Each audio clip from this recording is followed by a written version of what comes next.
Hi, good afternoon, everybody. My name is Chi. I'm a service manager here at Care First. For Men's Health Awareness Week, really excited. We've got guest speaker today with us, Mark Tregilgas, founder of 30 Plus Men's Fitness. And he's going to talk a little bit about men's fitness in general and give you some really good tips on how to maintain your fitness. So without further ado, thank you, Mark. Thanks for turning up today. Appreciate that. Okay, Chi, thanks for having me on. I really appreciate it as well. Really been looking forward to doing this. So, hey everyone, my name is Mark Tregilgas, and I hope over the next sort of 25 to 30 minutes, I'm going to give you some great value when it comes to men's health and fitness. Okay, so let's get into it. A little bit about me. I'm a 41-year-old fitness coach and business owner. I originally hail from Gloucestershire, but I came to university in South Wales in 1997 to do a degree. Ended up falling in love with Cardiff and stayed here. I've now I'm fully settled into Wales, and I've got a Welsh partner and two wonderful kids. So I've got 14 years experience in the fitness industry, and throughout that time I've helped thousands of men and women change their lives, both in person, online, and at our boot camps. Before I actually got into the fitness industry, I would say I was probably a little bit lost. I started out as an events manager and nightclub promoter, and then got out of that in my my mid-20s, drifted for a bit. I had some anxiety and depression, and that essentially drove me to become a personal trainer and get into the fitness industry. I was always into kind of like my running, but never really kind of any gym stuff. And I was one of these really active guys that couldn't seem to get results. And it really got to me in the end, because all my friends were way less active than me. But I didn't really understand nutrition. I didn't really understand all the things I know now. And it did lead to some pretty bad anxiety, weight related, and depression in my late 20s. But thankfully, when I got into the fitness industry, things started to turn around for me. And I have to say, I remember having a real panic about doing a career change at 27. I thought I was going to go to the course, and everyone there would be like 18 with six packs, and that was totally crazy, because as soon as I arrived, it was all shapes, sizes, and ages, and that put my mind at rest straight away. So I got into the fitness industry in 2006 and started to really sort out my own health and fitness, and then preach that to the clients. And then around about 2010, I saw a gap in the market, because I just turned 30, to set up a niche brand, which I named 30 Plus Men's Fitness. It originally started as a boot camp in Cardiff for men, and then since then it's gone on to become more than I could have dreamed of. I've got a big online fitness business, big online community, people following from all over the world. We sell branded gear, we do retreats abroad, we've got multi-levels of services, and the main thing I'm really proud about is we've helped tens of thousands of men feel better than ever using my methods. I'm a very proud dad to two young boys, John 7 and Elliot 6, who are in the other room. Obviously with lockdown, they're not at school, and I've been told Daddy's doing an important webinar, so please don't come running him. And this is honestly how I feel. I feel fitter and healthier now in my 40s than I did in my 20s, and I very much believe, this is a message I'm going to try and get across to you today, that this is down to lifestyle. I don't believe age should be a limiting factor. I often joke maybe I'll talk differently when I'm in my 50s, but right now, because of the lifestyle I lead, I actually feel fitter and healthier in my 40s and in my 20s. And hopefully I'm going to give you some insights today which are going to help you feel better and healthier too. Next slide, please. Okay, so one of the first things, guys and girls, I always try to do is, when I start working with a client, is I get them to tap into their reason why. Okay, because most people say they want to lose weight, but for me, losing weight, that's not enough. It's the why people want to lose weight. So quite often I'll say to a client who comes to meet me, okay, what do you want to do? Well, I want to lose a stone. Why? Oh, well, I want to feel better. Why? And I keep asking them these whys. Why do you want to feel better? Oh, because I want to fit into some of the shirts I used to wear. Why is that important? And then we dig deeper and we dig deeper and dig deeper. And quite often they'll end up saying, well, I'm very scared of having a heart attack. I get out of breath carrying the kids to bed. I want to be around to see my kids. And then when I can draw that out of them, that attaches some big emotion to the outcome and their goal. Okay. So my reason why I stay fit and healthy is my sons, Elliot, John and Elliot. But selfishly, for myself, I love feeling good. I know what it's like to feel like rubbish, and I know what it's like to feel great. And I choose feeling great. And selfishly, I do it for myself. Okay. And what happens by me making my own health and fitness a priority is it rubs off. I'm a better partner to my wife, Sarah. I'm a better dad to the kids. I'm better in business.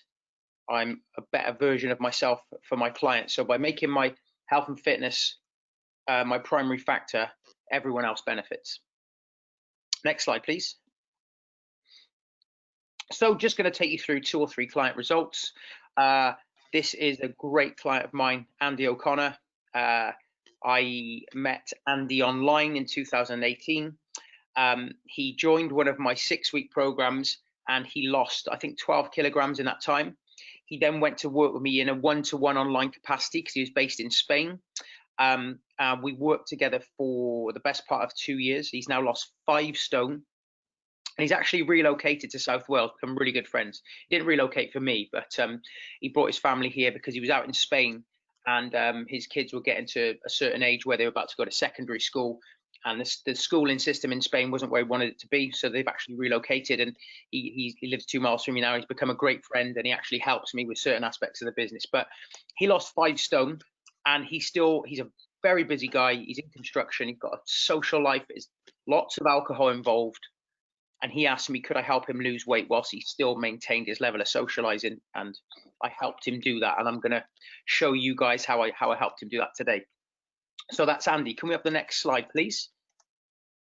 This is Kieran Halfpenny. So Kieran is another great friend of mine.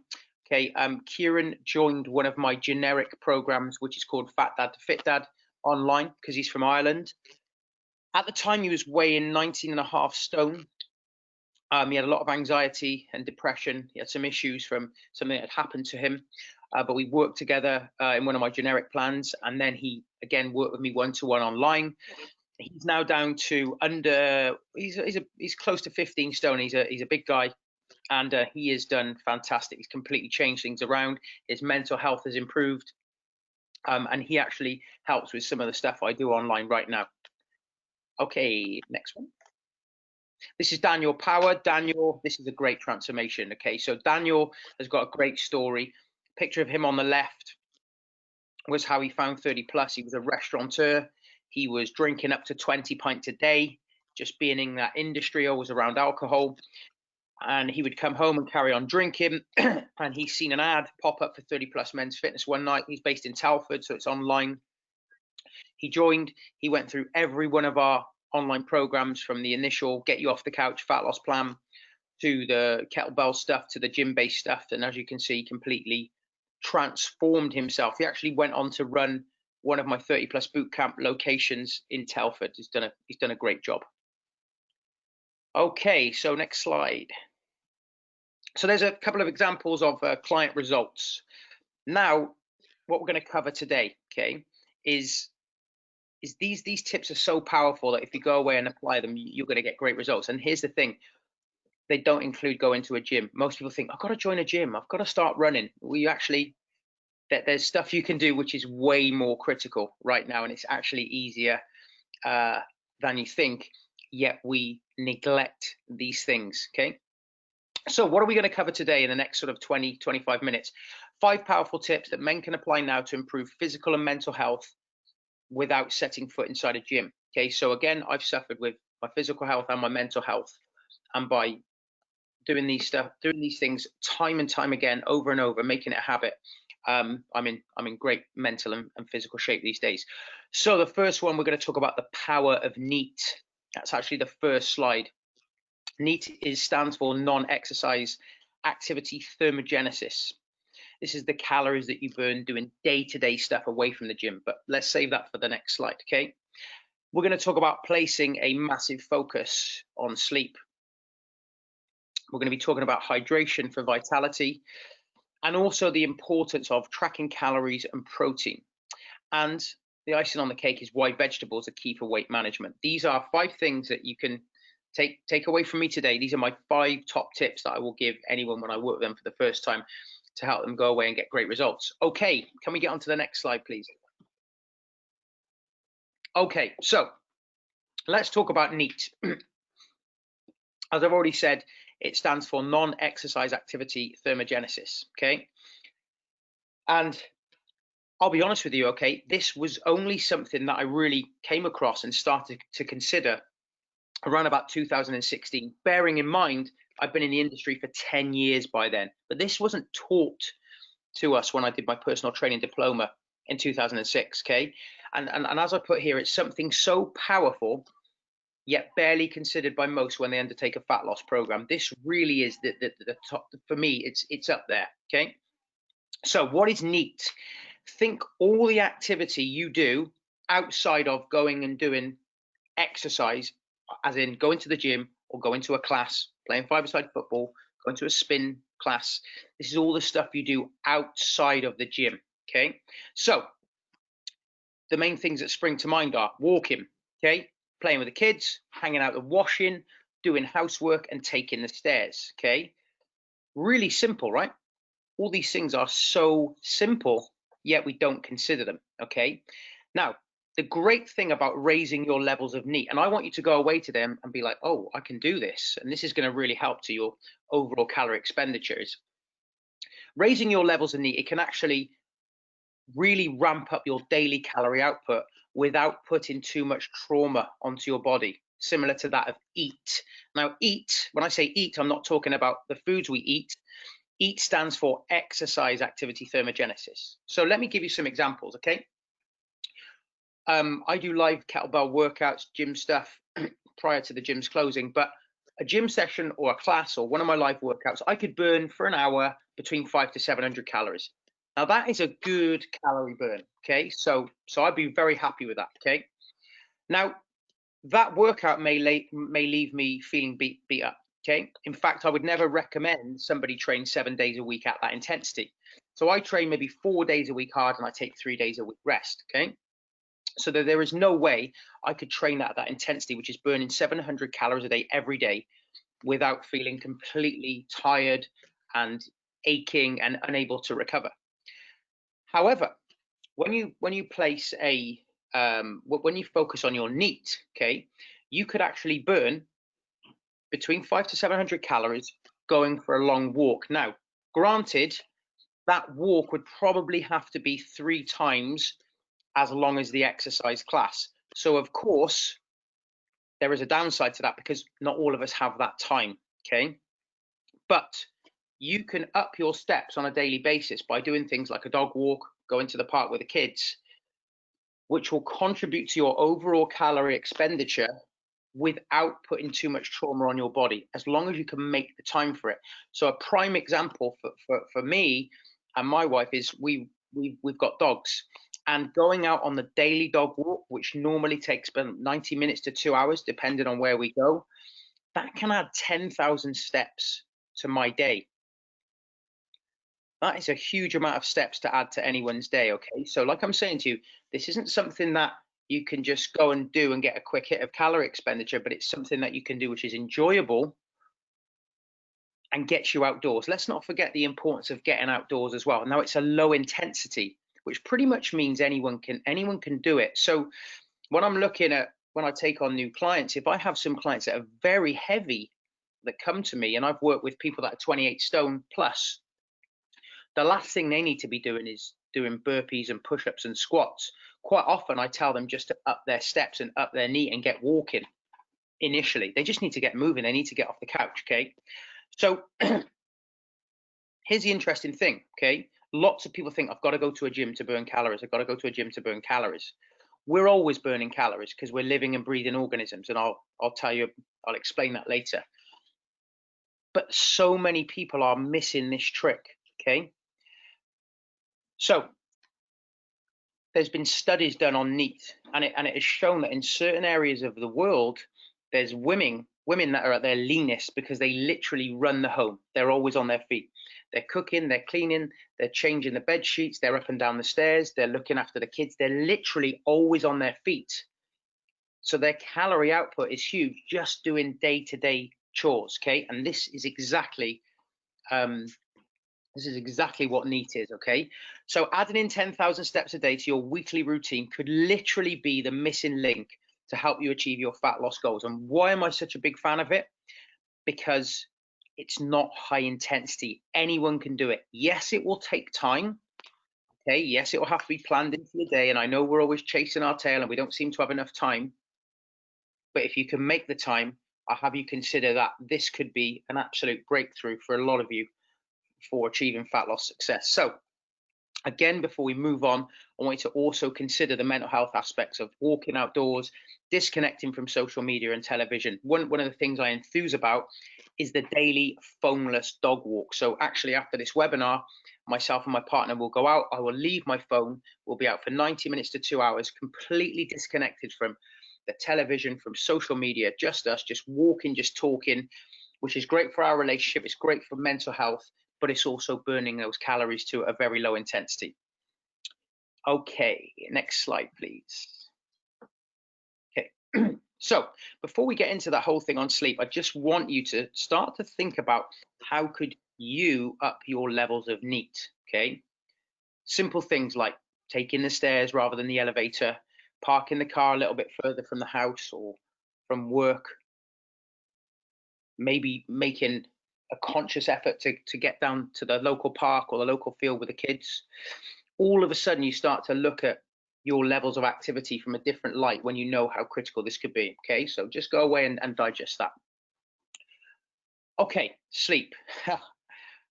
Now, if you're anything like me, you guys will love your sleep. Okay, you've never had to hammer home the importance of sleep to me. I've always loved my sleep. In fact, a lot of my clients and my friends would say, you know, Mark, you sleep for half of the day because I like to get about 9 hours. My response is this: when I get a good night's sleep, when I get a really good night's sleep, you get this version of myself that you've got now, hopefully energetic, enthusiastic. Okay. If I get poor sleep, continuous poor sleep, you don't get this version of me. So I would rather go around being happy and enthusiastic because I've slept longer than vice versa. Now, a lot of people don't consider this, but a poor night's sleep can actually be extremely detrimental to your fat loss goals. Okay.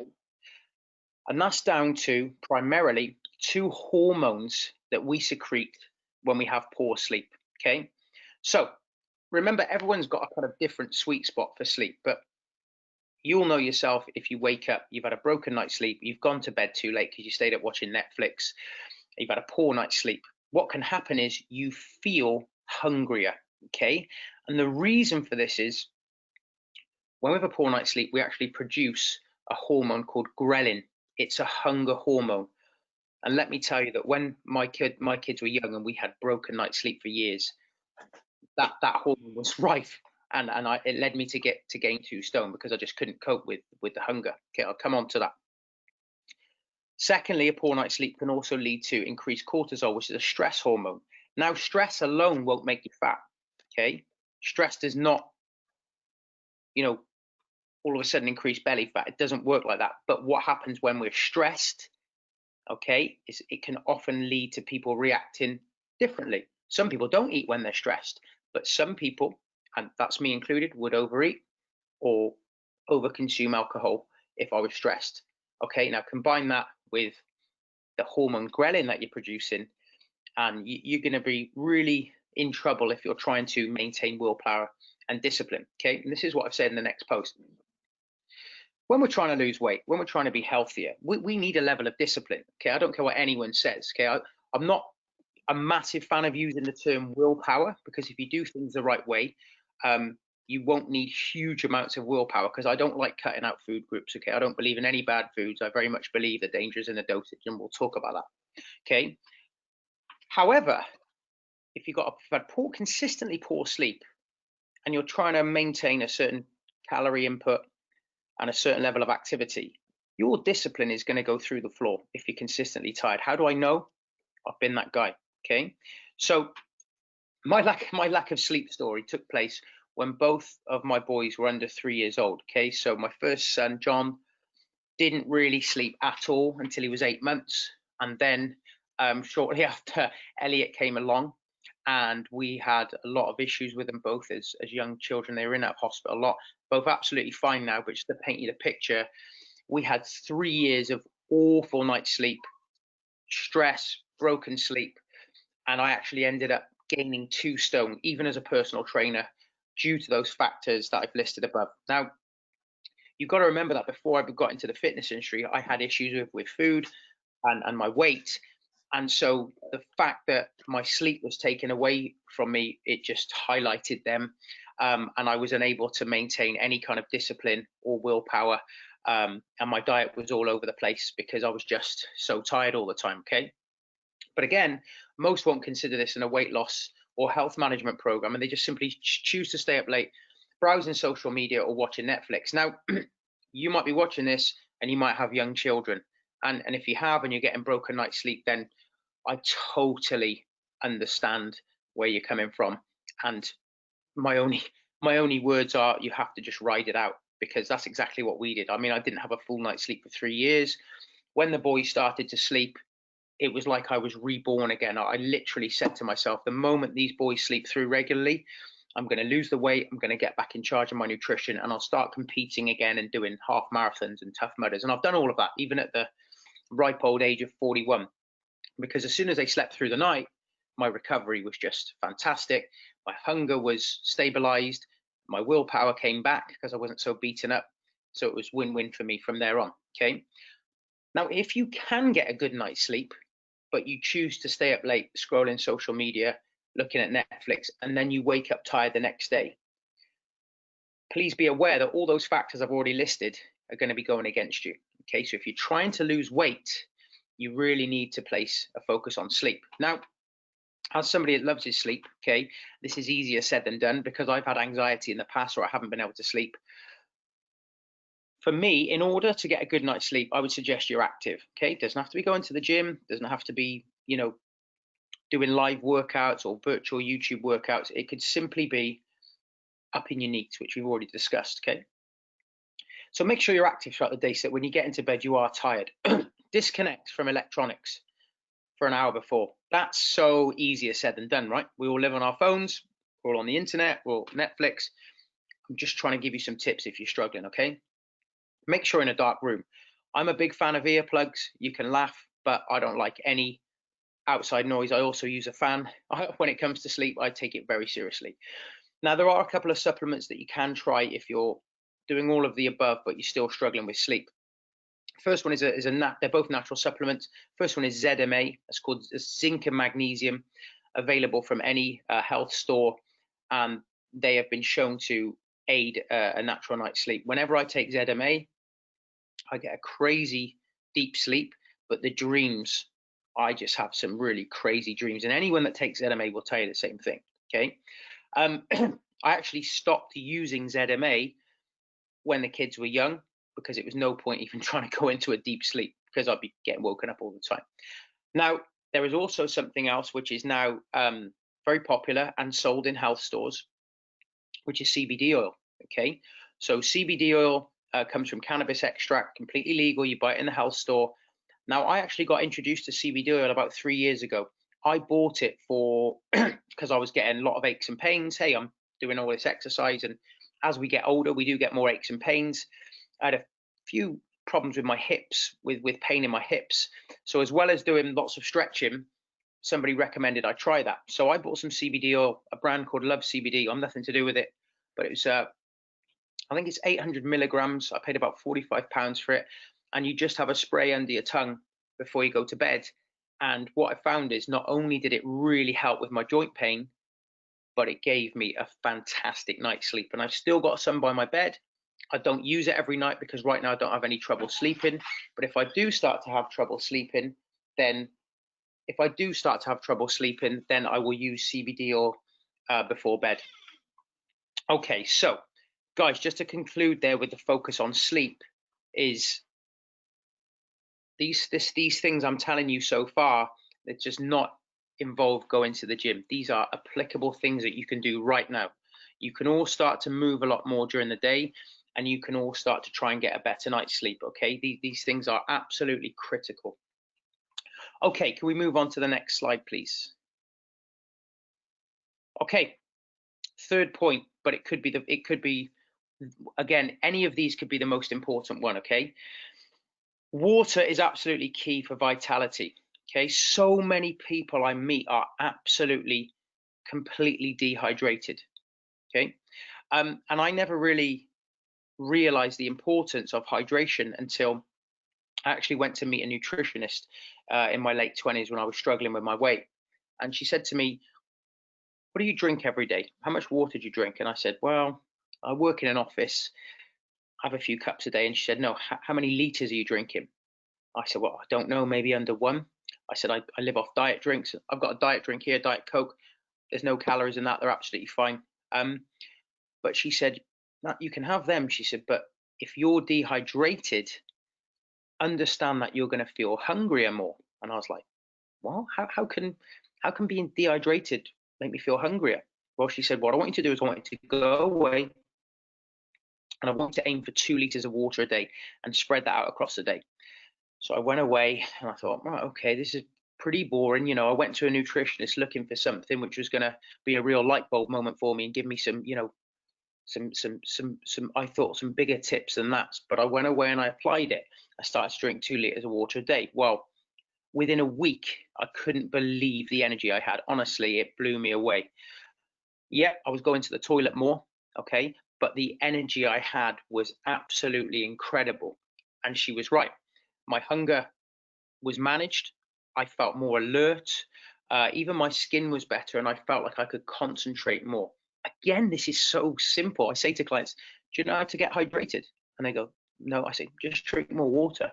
Just drink more water." So the great thing about drinking more water is that obviously it gives you energy, relieves fatigue, and it also helps you concentrate more. Okay, it can help promote weight loss because it stabilizes your hunger. It can flush out toxins, and believe me, you know, when I say this, it will improve your skin. You'll have a better glow. Okay, it'll also keep you regular. And remember, you don't have to get up and just start plugging water, loads and loads of it from the start. Just space it out across the day. I often say to clients, your pee should be clear by midday.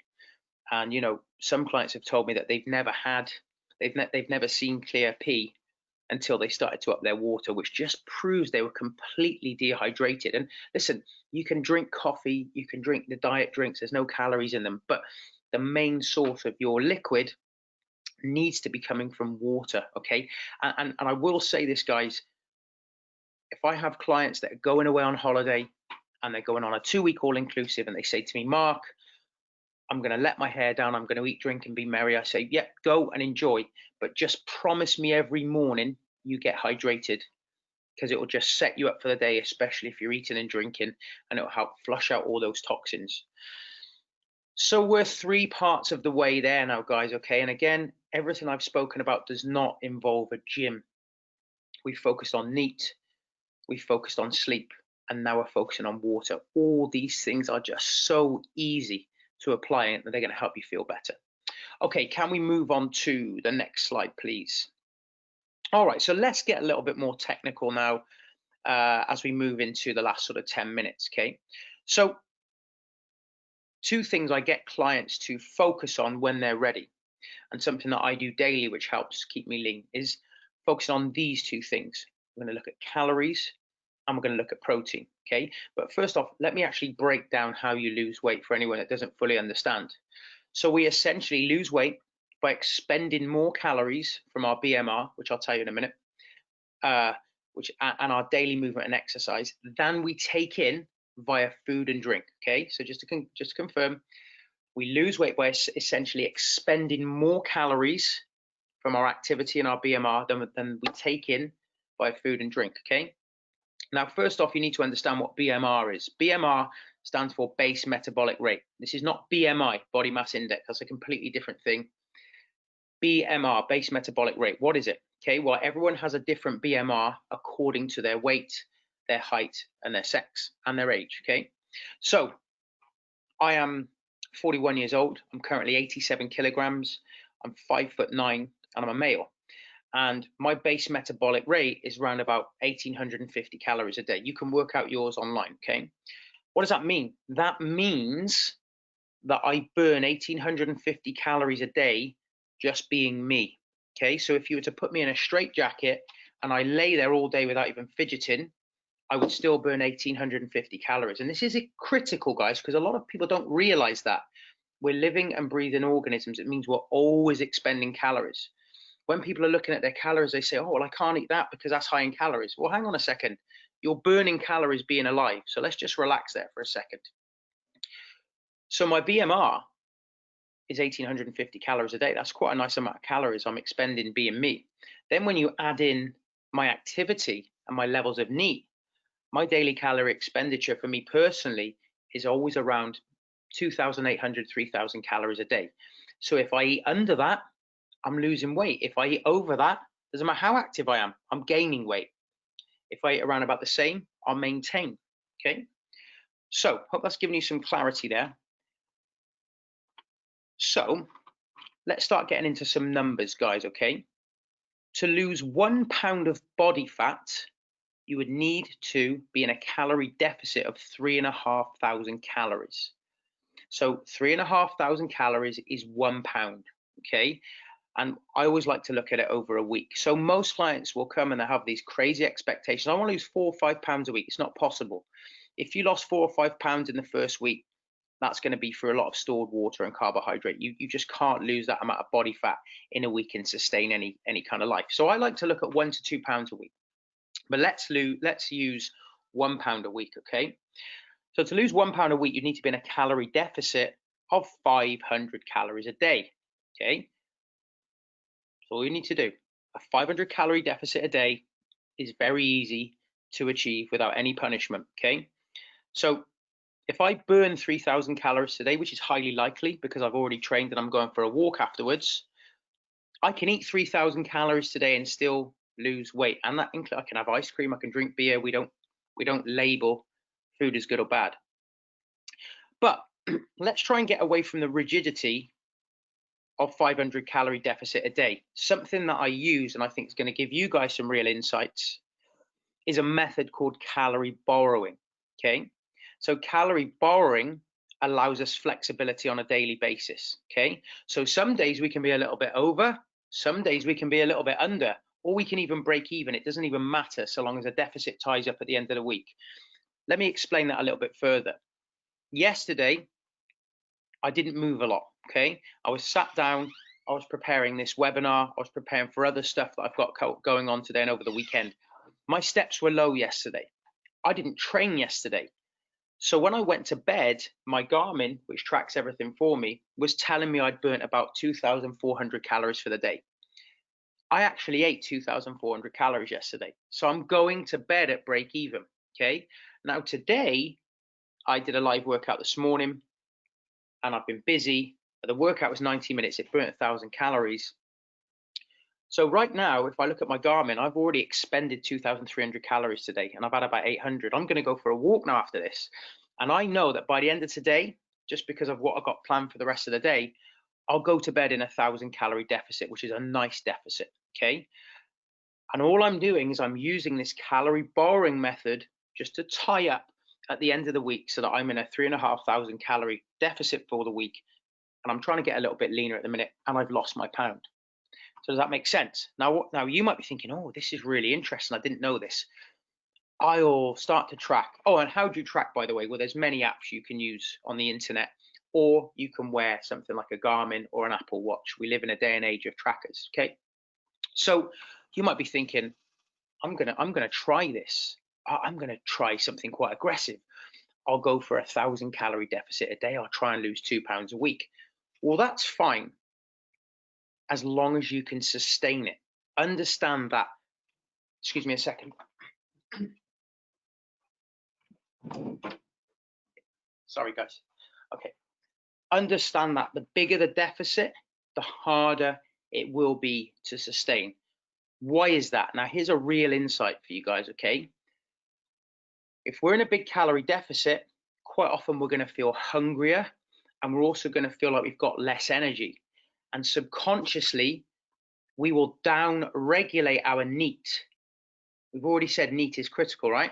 You won't even know that you're doing this, but when you're hungrier and you're lacking in energy, you'll sit down more. You won't even realize it. You will now, because I'm telling you, you'll sit down more because the body's trying to conserve more energy. You might not take the stairs, you might take the elevator because your body is trying to save its energy, okay? We've already said that NEAT is key for fat loss. So you don't want to aggressively diet so much that all you want to do is sit down.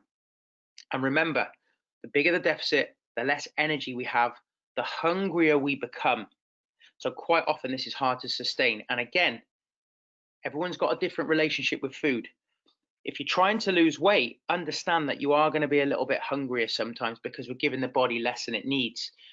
But I like to use the term hungry, not hangry. Hangry is very much when, you know, you're so hungry that you could get into a fight over some food. You don't want to become hangry because that's when it's harder to sustain. And you don't want to live your life like that. It shouldn't be a punishment, okay? And again, the more hungry I become, I don't know what each individual's who's watching this, their relationship is like with food. So they've got a poor relationship with food and they're trying to go very low on calories. It could end up in a backlash and a binge, and we don't want that, okay? So that's calories explained. Can we move on to the next slide, please? Okay, so I've already explained to you, but this is a really nice description of how diets work, okay? Because you've all tried different diets, okay? Low carb, okay?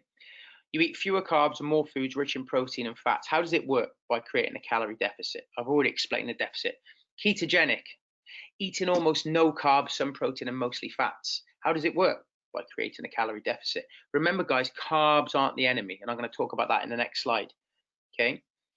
Low fat, avoid foods high in fats and eat mostly proteins and carbs. It works by creating a calorie deficit. Intermittent fasting, you restrict your eating to only a few hours every day. It works by creating a calorie deficit. Weight Watchers, points-based system to help with portion control. It works by creating a calorie deficit, and so on and so forth. Guys, you would have all tried diets in the past and they're dressed up to make it sound like it's the only thing that works. All diets work by creating a calorie deficit, which ultimately means you're taking in less calories than you're expending, okay? You've just got to find the one which works best for you. And in my opinion, the one which works best is tracking and not cutting out any food groups, because that just creates a bad relationship with food. Okay, on to the next one, please. Okay, protein. This is absolutely critical for those guys that are wanting to lose fat but retain muscle, okay? So if you're looking at losing fat, when we lose weight, we don't just lose fat, we can lose some muscle as well. But if you are lifting weights, you're going to a gym, and I would encourage you to keep doing that, okay? Because by doing resistance training, that's going to help you retain some muscle. But we're talking about what you can do outside of the gym today. So added to that, protein needs to go up, okay, if you're in a calorie deficit. So these are the two things I factor on every day. Protein is essential for recovery and the building of muscle, okay? Now, here's a great thing about protein. Think chicken, eggs, turkey, beef, fish, tuna, cottage cheese, all these type of foods. It's essentially very hard to overeat. Now, let me give you an example. Carbohydrates, bread, cakes, biscuits. Protein, fish, chicken, meats, etc., etc. Okay. When was the last time you overate on chicken breasts? You probably didn't. When was the last time you overate bread? Probably all tell me you probably overindulged on a pizza, a whole pizza, and didn't feel great the next day. Maybe a couple of rounds of toast, loads of cakes, some cakes. And it's not that carbohydrates are bad. Carbs and protein actually contain the same amount of calories per gram, per macronutrient. It's just that carbohydrates are hyperpalatable and very easy to overeat because they're tasty. They got sugar, and it set off those receptors in our brain which go, we want more, we want more. Okay, so the great thing about protein is it's very hard to overeat. If I've had a chicken breast, I'm pretty much satisfied too, and I'm full to the brim. But you give me a few slices of bread and I could keep going. All right. Okay. Great thing about protein as well is it's satiating. It's going to help you feel fuller for longer. Okay, so a high protein diet is absolutely key. People say, oh, well, is it not bad for the kidneys? No, high protein diet is not bad for the kidneys unless you've got bad kidneys. Okay. Now, here's something that a lot of people won't consider. There is something called a TEF, which is a thermic effect of food.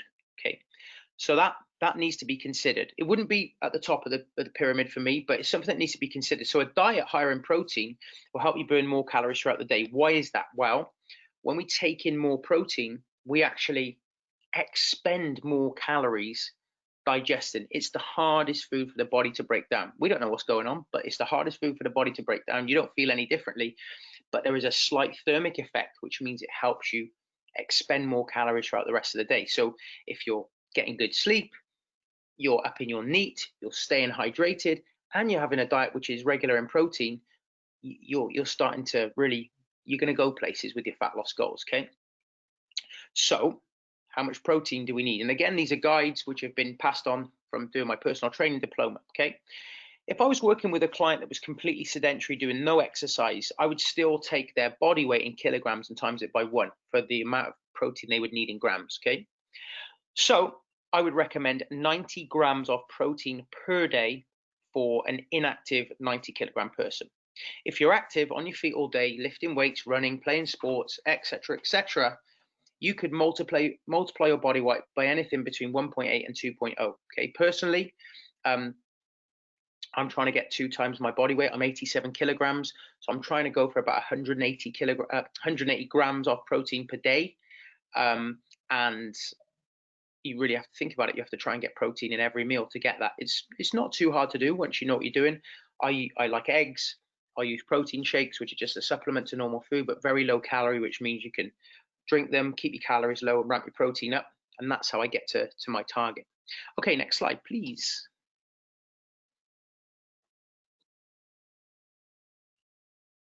Excuse me, guys. Okay, so there is a little infographic on the grams of protein in certain foods. So look at that chicken breast there, 22 grams of protein, some tuna, 22 grams. And then you've got egg whites, whey protein, which I've spoken about, cottage cheese, Greek yogurt, whole eggs. All these things are really good sources of protein and are excellent for you. Okay, final slide, please. Okay, so this is really kind of like the icing on the fat loss cake, I would say. Okay, so vegetables are key for weight management. Now, your mum always told you to eat your greens, right? But do we know why essentially greens are so awesome? And I'm going to tell you a little story about when I first started to lose weight. The one thing I did, it was up my vegetables, and I couldn't believe the amount of weight I lost, not through eating more vegetables, through replacing certain amounts of food with veggies. Okay, so when I go back to my mid to late 20s, I was struggling a lot with my weight, and I went to see this nutritionist, and again, she gave me this plan. She told me to go away and up my water, and she looked at my diet, and she saw that most evenings I was eating a lot of starchy carbohydrates. Now, again, there's nothing bad about carbohydrates like pasta, rice, and stuff like that, but I was eating way too much, piling my plate with them, okay, because I've got a big appetite. I wasn't doing any activity, so there's a lot of calories going in, and I'm not burning that much through activity because I was in a sedentary job at the time. So this nutritionist said to me, she said, Mark, what I want you to do is just the one thing I want you to change is get your hydration up, and your evening meal, should forget about everything else in a minute, but your evening meal, I want you to replace the big bowls of pasta and your protein source with just vegetables and a protein source, okay? So I was normally having a big bowl of pasta with some chicken. So I was like, okay, I'm going to do the same amount of greens with chicken. And I think I did something like this, veggies and a protein source, for pretty much 2 weeks. And I lost a stone. And I couldn't believe as well the energy I had, because with the starchy carbohydrates, I was eating so many, I felt so sluggish. I was almost in like a carbohydrate coma after eating my food, falling asleep on the sofa, waking up lethargic. Switching that out and having loads of vegetables, I could pile my plate with veggies because I'm a big eater, okay? I would finish the meal and I would not feel sleepy as well, because obviously the vegetables don't really contain any sugar, so there was no kind of insulin spike and then a dip. And I would wake up alert. I was having a great night's sleep. I couldn't believe it. So that was the one thing I did. And then I started to put more veggies in the rest of my meals. And I suppose you could say I lost weight through going lower carb. But as we talk about it, lower carb is just creating a calorie deficit. So the calories from the vegetables were minimal compared to the calories that I was getting from all the starchy carbohydrate, and that's why I lost weight. Now, added to this, there's so little in calories, as we know, you can literally pile them high. You're not going to worry about weight gain. So I love to build my meals out with a load of veggies. They contain vitamins and minerals too, which are essential for health. And the great thing is they're water-based. They're going to expand in your stomach, so they help you feel fuller for longer. So if you combine that with protein, so you're getting your protein source, your chicken, your salmon, your beef, with your vegetables, combine veggies and protein for the win. So I always say this: P and V first, protein and vegetables first, and then you can add in your carbohydrates if you want to. But really ramping up the vegetables for me was massive when I changed my diet around in helping me get lean and stay lean.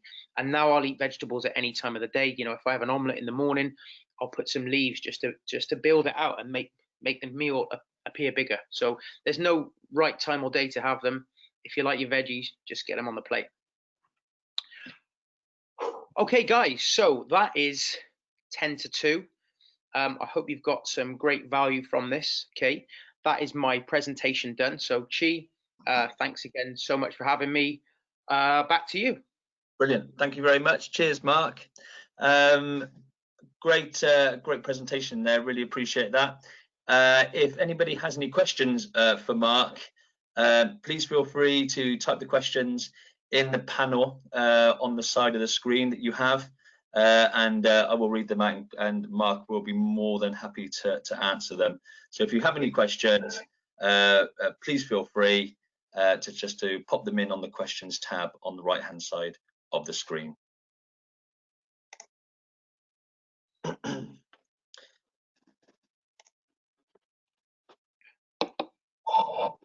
I'll turn off the webcam now, Chi, if that's all right. Yep. Cool.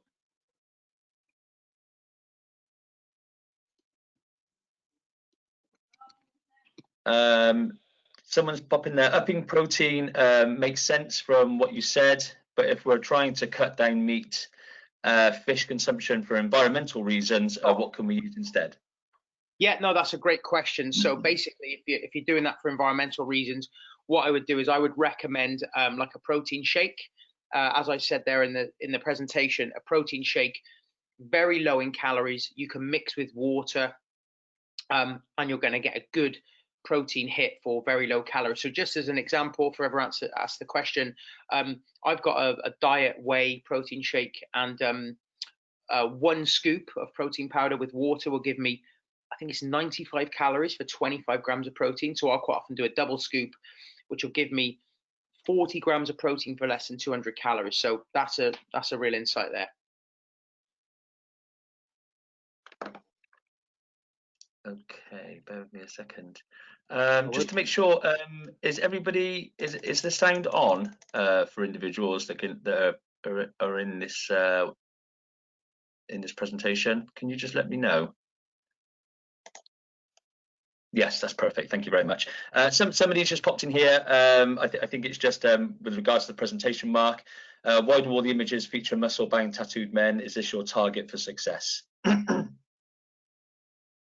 Of my before and after? Yeah. Oh no, I mean, to be honest, they were just 3 pictures I chose at random.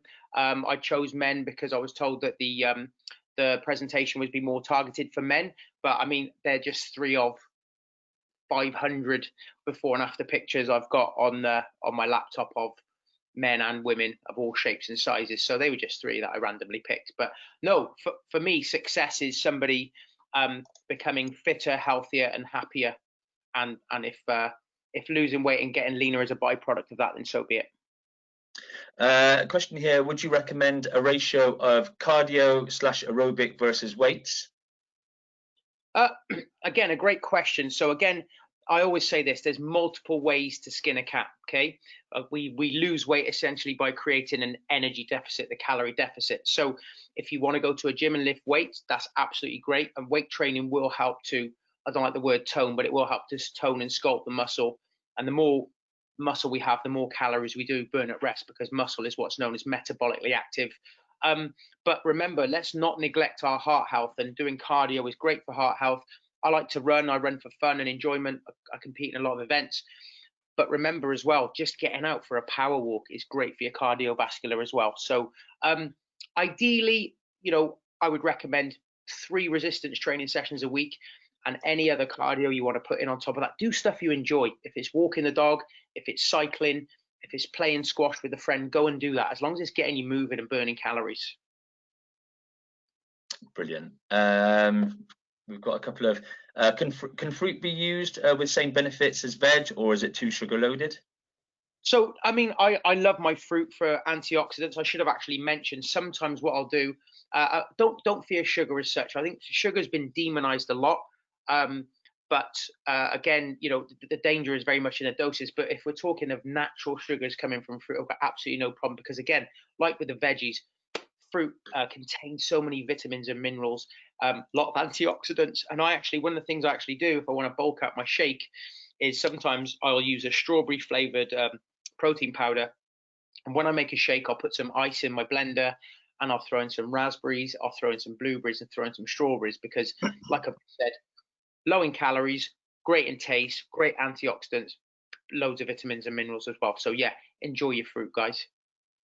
We've got quite a few questions here. I apologize, I'm not sure we're going to get through all of them, so let me apologize for that first, but picking through some here just so Mark can answer.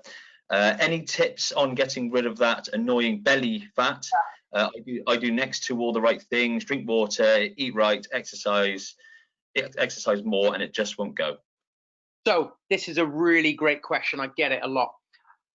We're all genetically made a little bit different in terms of the way our fat is distributed. We all hold it in different areas. So I regard myself as being pretty lean right now, but my problem areas can be under in my chest, so sort of just going in where the pec muscles insert under my armpits, and also around my waist. And I can be 2 stone lighter and still be holding body fat in those areas.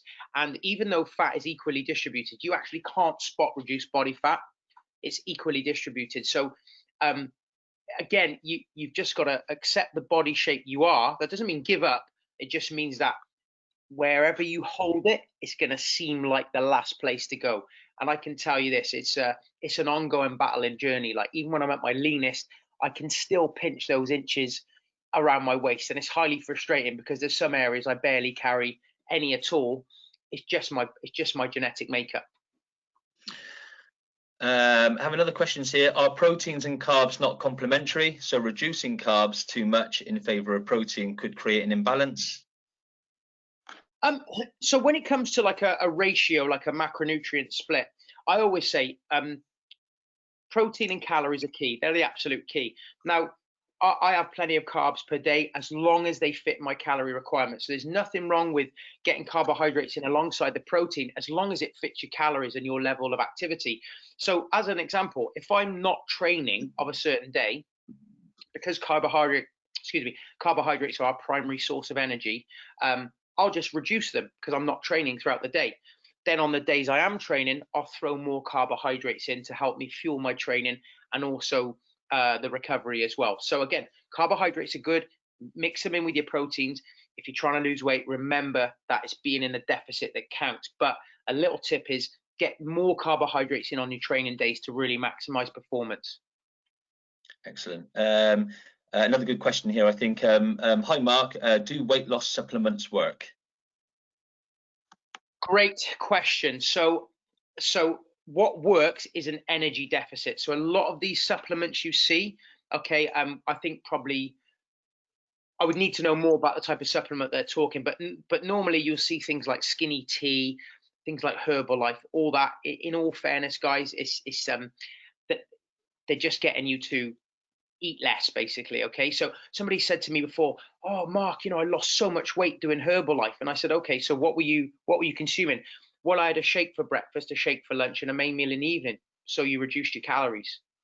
And they couldn't get their head around it. Oh no, but it's the shake. I'm like, no, you've reduced your calories. I could eat a Twix for breakfast, a Twirl for lunch, and a main meal in the evening and lose weight. Doesn't necessarily mean it's healthy. So ultimately, guys, I mean, I'm not a fan. There's other ways to create an energy deficit using real foods to save you money. If we're talking about weight loss stimulants and supplements, you can get things like fat burners. I've used them in the past, but all they are, they're just caffeine, basically. They're just caffeine. So the energy boost you could get in them is something that you could get from a strong cup of coffee. And again, that comes down to your ability to be able to handle stimulants as well. Brilliant. So I have another question here. So eating low fat, is this something you recommend? Just low fat? So again, low fat is fine if that's a road you want to go down. You shouldn't necessarily fear fat. Some fats are not great, but remember there's healthy fats too. So, you know, avocado is great, healthy fat. Peanut butter, almond butter, things like that are healthy fats. You're going to get healthy fat in the egg yolk, okay? But all those things contain calories. So in the past there was this kind of there was just like this a big new kind of so it's paleo, the paleo diet. It was like a new buzz diet, and basically what that was moderate protein, very high fat and very low carb. And the danger in doing something like that is you can still gain weight with those fats because they are high in calories. So again, low fat is a way to go, but don't fear fats, because fats are essentially, there are some really good fats for you, but they contain calories as well. So I always like to say, well, look at an avocado.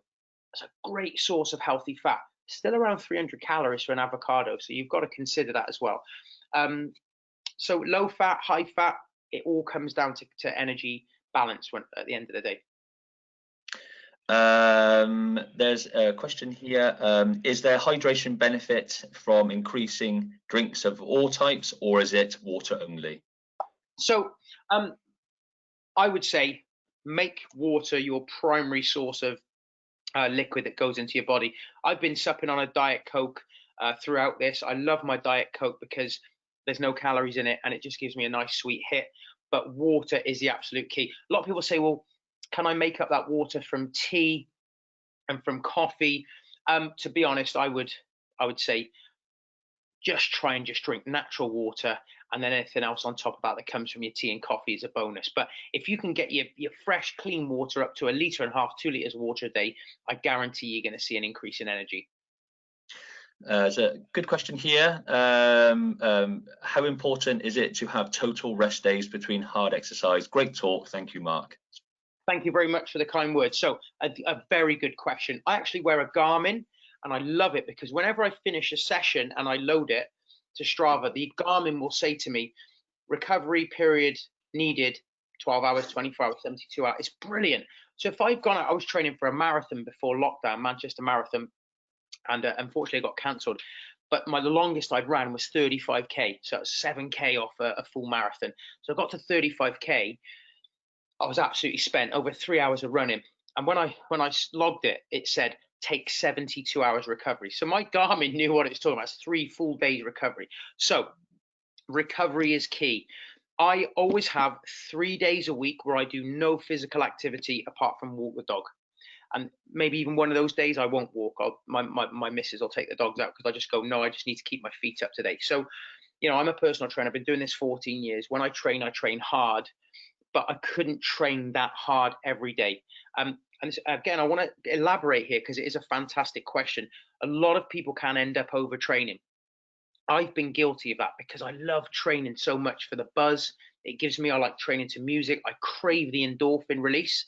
And actually, over the lockdown, I've been doing so much more online. I have actually been doing up to 6 live sessions a week. And it did catch up with me. So this is why this question is really poignant, because last week I had to take a complete week away from any live workouts. And I just had lie-ins every day. I slept well, I recovered, little niggles ironed themselves out. And I've come back this week with a new energy. So to conclude, rest days are critical. And if you are training at a high intensity and you've been doing that for maybe a 3-month period, I always suggest a complete week off, just to back off. And it's hard for some people because some people like myself, they just really enjoy it. and they're doing it for their mental health as well. But yeah, a complete week off will do you no harm. And just to conclude, funnily enough, before I did this webinar, I had a great chat with a client, and she said, "Oh, I feel like I've got unfit." She had a bereavement in the family, so she hasn't trained in a while, about 3 weeks. And she said, "Yeah, I do feel a lot. I don't feel quite up to it today." And I say, "Well, there's an old saying in this industry: use it or lose it." And there's a thing called reversibility, means that any sort of fitness progress you've made, if you don't do anything for about 3 weeks, that's when you'll start to lose it. So don't worry about having a week off. A week off is only going to make you come back stronger. That's great. Thanks very much, Mark. Guys, and ladies and gentlemen, you know, really pleased. I mean, we've got a lot of questions coming in. Very conscious of time. We've gone over an hour now. Well, thank you very much. More questions, Chi. I'm happy to take some more questions if you want to, but I appreciate you might be on a time scale. Yeah, so I'll tell you what we can do is everyone who's attended today, they would have had an email come through to them just to remind them. You can reply to that email if you have any questions. I would be more than happy to pass them on to Mark, where he can answer them personally. That's no problem at all. Just to let you all know as well, this is being recorded, the webinar. So once this webinar is finished, you can use the same link that you've used today to watch it back again and again and again freely whenever you have spare time. So again, you can watch the webinar again because it has been recorded using the same link. If you have any further questions, please feel free to pass them to me and I will pass them on to Mark. If anyone would like Mark's details, then I would be more than happy to send them as well on to you, so please feel free to email me. And really thank you everyone for attending today. Just before we go, the one thing I would say, if anyone has any mental health concerns to do with any issue whatsoever, they're looking for any emotional support, then please feel free to call Care First 24 hours a day, 365 days a year, on the free phone number that you have. You can get that phone number from your organisation, your HR department, or you can pop onto our lifestyle website as well, where you can get all the information and obviously watch this webinar as well. Like I said again, please feel free to use the link where you can watch the webinar again freely in your own time. Thanks again, Mark. It's been really good. It's been a really good presentation today and really good engagement from all the attendees. So really pleased about that. Really appreciate your help. Guys, I really enjoyed that. And yeah, Gareth will give you my details. If anyone wants to get in touch, then just feel free to drop me a line. Thank you so much. No problem. Thank you. Thank you, everybody.